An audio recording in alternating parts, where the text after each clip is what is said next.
നിയമബോധവൽക്കരണ class നടത്തി. Sooranad TKDM സ്കൂളിലാണ് class സംഘടിപ്പിച്ചത്.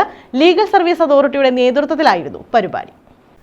ശൂരനാട് TKDM UP സ്കൂളിലാണ് ലീഗൽ സർവീസ് അതോറിറ്റിയുടെ നേതൃത്വത്തിൽ ബോധവൽക്കരണ ക്ലാസ് സംഘടിപ്പിച്ചത്.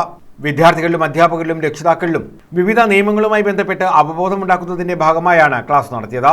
എന്തുകൊണ്ട് ഈ പോക്സോ കേസുകൾ നമ്മുടെ പരിസരത്തും നമ്മുടെ സ്കൂളുകളിലും അല്ലെങ്കിൽ നമുക്ക് അറിയാവുന്നവർക്കൊക്കെ നടന്നിട്ടുണ്ട്, പക്ഷേ പുറത്ത് ഇത് അറിയുന്നില്ല, ഒരു കേസ് വരുന്നില്ല. എന്തുകൊണ്ട് ഈ ഒരു സംഭവം നടന്നു എന്ന് നമ്മുടെ സ്വന്തം വീട്ടിൽ നമ്മുടെ പാരൻസിനോട് പറഞ്ഞാൽ അവരെന്ത് ചെയ്യും?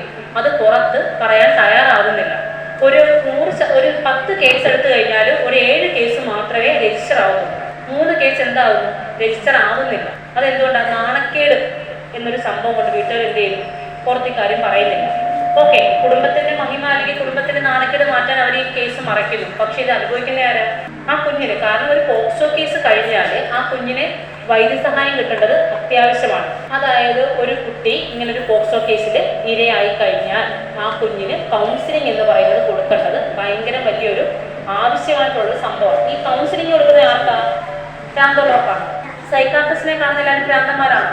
അല്ല, മാനസിക രോഗത്തിന് ചികിത്സിക്കുന്നവരാണ്. മാനസിക രോഗം എന്ന് പറയുന്ന എല്ലാം ഒന്ന് ഭ്രാന്തല്ല. നമുക്ക് ചില സമയത്ത് നമ്മുടെ മനസ്സിനെ എന്ത് ചെയ്യാൻ പറ്റത്തില്ല. PTA പ്രസിഡന്റ് നിസാം അധ്യക്ഷത വഹിച്ചു. Sasthamkotta bar association secretary Aryaja Kalesh ക്ലാസിന് നേതൃത്വം നൽകി. പ്രഥമാധ്യാപിക Preema Mathew, staff secretary Sadiqa, PLB Bushra തുടങ്ങിയവർ പങ്കെടുത്തു. News bureau, Sooranad.